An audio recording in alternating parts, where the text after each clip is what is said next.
My name is Aaron Carlson, and this is my final presentation for my Capstone class over the Canadian healthcare system, both its origins, some of the factors affecting it, what it covers, and the general population of Canada as well.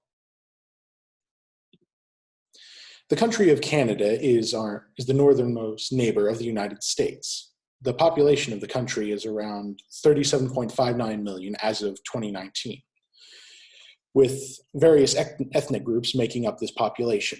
73% of the population is reported as being white, 4% is Black, 6% South Asian, 5% Chinese, 5% Aboriginal, meaning Native peoples, they call them the Métis, the First Nations, and other ethnic groups making up the remaining 7% of the population. The Canadian people it was reported that the population 15.6% of it, to be precise, is over the age of 65. And the main health problems that are dealt with by the country now are heart diseases and other various non-viral ones. The population is also reported to be composed of around 14% smokers, and the incidence of obesity in the population is reported as being around 24%, rather low. Their healthcare system is one that is cited as being universal healthcare, as in run by the government. This system was first established in the 1940s, the first actual hospital insurance plan being documented as being established in 1947 in the province of Saskatchewan. 10 years later, in 1957, the first national program, similar to the one established in Saskatchewan, was established. And this system was then furthermore adopted by all the remaining provinces and territories, and all of these had signed on by 1961. In 1971, the institution as it is known today in Canada was established and dubbed Medicare by the government. This system covers all 10 provinces of the country and the 3 territories, Nunavut, the Northwest Territories, and the Yukon Territory. The origins of this system, as stated before, was first adopted in Saskatchewan, a farming province known for wheat growing. The system in place for this province was stated to be similar in running to the way they would sell and produce their wheat. It is cooperatively run, with all farmers in the area bringing their haul to this central area, rather than doing it themselves, establishing machinery, and having to market, sell, produce, and package all of their product. They instead relied on a cooperative group. And this group would pay each of the farmers per load. However much they would bring in, they would relate it to the others and determine how much they would be paid. The idea behind this system is that the better it is run, the better the per capita pay is, and the more evenly that they are paid in return for their efforts. What type of system is this? As stated before, it is single payer and government run. This means that there is no free market fluctuation of prices of care and technology and services provided by hospitals. It is also stated as being capped, as the national government will set a budget to be allocated to each and every province, and that in turn will be distributed to the hospitals in said province or territory. There are no fluctuations as in market systems, as the government will look at previous trends as well as expenditures and expected revenues to estimate their budget, and more often than not, they will not run out of money as a result of this. This system in turn will offer comprehensive care to each and every one of its citizens. This comprehensive care relates to diagnostics, primary care physicians, referrals to specialists. However, certain areas like dental, drug, and even rehabilitation, these services are not covered under this universal healthcare system as they are not deemed essential.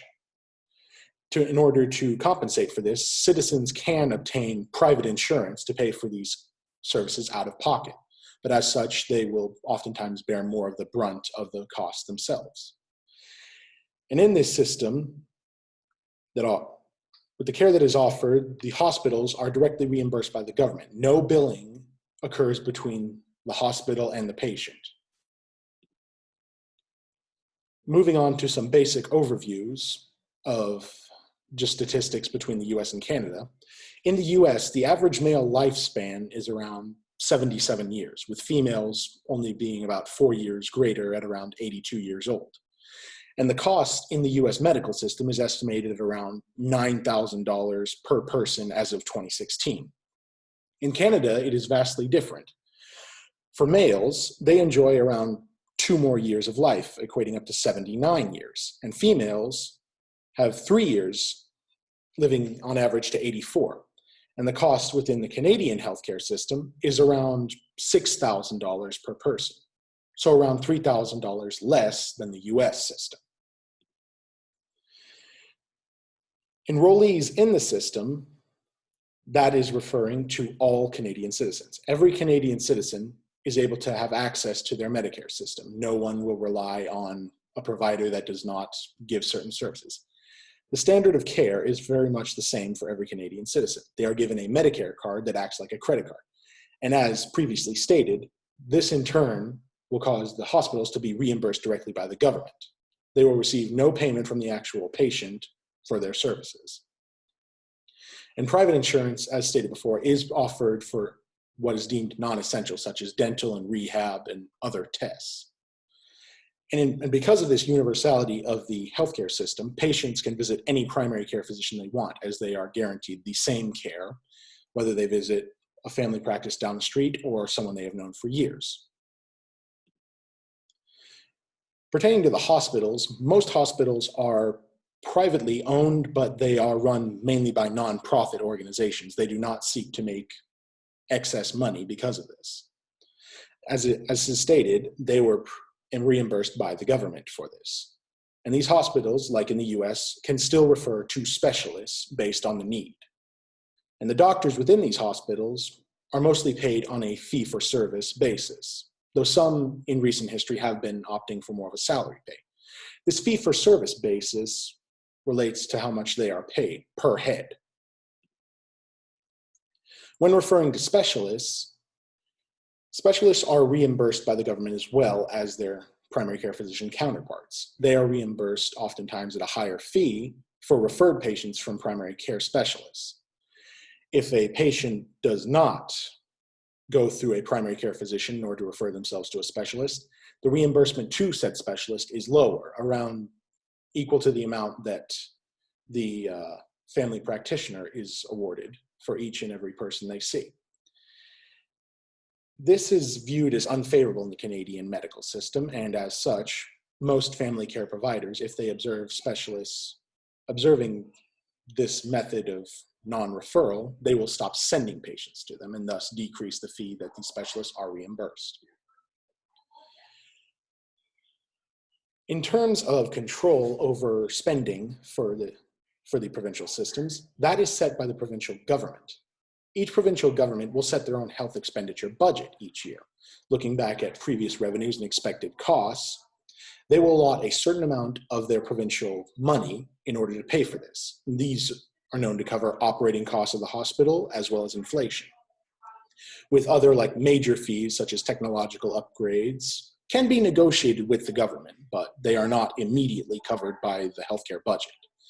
And this cap in the Canadian system is meant to help control costs and spending on healthcare so that it does not fluctuate, as in a more US-based free market system. Some issues, however, that have been noted in the system is a length of wait for tests, among these being CT and MRI as some of the most prolific ones. These instances are cited as the main reason why private insurance is still prevalent in Canada, as these tests are oftentimes highly expensive and are paid mostly out of pocket by the enrollees in the system. The main difference in these systems seems to be the ideological values of each of the two nations. In the US, it is documented as being highly individualistic, with market-driven competition in an attempt to find the best price. Due to this, however, prices for certain goods and services have been driven higher. This is not seen in the Canadian healthcare system. As it is a universal single-payer healthcare system, there is no competition for services. If a service is covered by the Canadian healthcare system, it is provided to all citizens. No one is excluded, and it is generally very good. Diving deeper into the ideological views of that, the US is highly individualistic, with some insurance companies allowing you to buy better, faster, or even more care. And the prevalent argument in the United States is that of arguing against government control and subsidy of these services. Canada is more of a group mentality, as stated in Saskatchewan, with the observance of their cooperative wheat selling system in the first province to adopt this system, Saskatchewan. It is stated in the book Our Unsystematic Healthcare System that this mentality can be summed up as, if everyone is in the same boat, the boat is more likely to be better cared for. In fact, in Canada, the main argument is against privatization, as they view it as against the very nature of the system in itself. In terms of the standard of care in the Canadian system, they are documented to have higher life expectancies as well as lower infant mortality rates.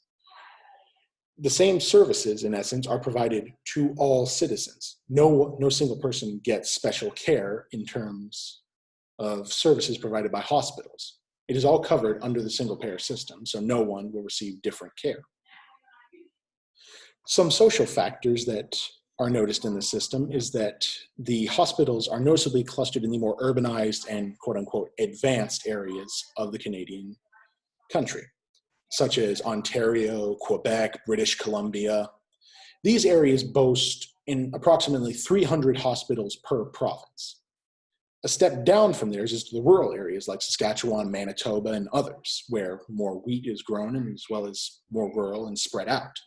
These areas boast only about 42 hospitals per province. And for the territories, such as Nunavut, Northwest Territories, and the Yukon Territory, these numbers are far lesser, with the average being around 20, but the observed trend in the Yukon is even less than that. The far less coverage in agriculture and territorial areas speaks to the areas of interest, more industrialized, more able to better stimulate the outer essence of the economy. The rural areas, while still necessary for food production, are not seen as necessarily as important. And as stated before, some of the policy factors that affect this is the argument against privatization of medical services. Some feel in Canada that this violates the spirit of the original law instituting universal health care across the country. As stated before, if everyone is in the same boat, that boat will be better cared for. Privatization can be seen in the US to have driven prices to an extreme high, and to such a degree that the managed care organizations are necessary to control costs and prices to help level it out. And in Canada, however, some have even argued for the expansion of universal coverage to drugs and other services as well. In an overall summary, the Canadian system is a single-payer system, governmentally run and budgeted for by provincial governments. While the standard reimbursement is established by provinces, some higher costs can be negotiated with the government, and all services that are deemed non-essential are required to be paid out of pocket or by private insurance. In terms of access to healthcare, the spirit of the law says that all have access to it. Every single Canadian citizen has access to this healthcare system. And in terms of costs, as stated before, the per capita cost in Canada is estimated to be around $3,000 less expenditure than in the US every year. And in terms of the quality of this service, Canada observes both longer life expectancies and lower infant mortality rates. Despite having some tests such as CT and MRI having longer waits, this quality cannot be denied. That is my presentation.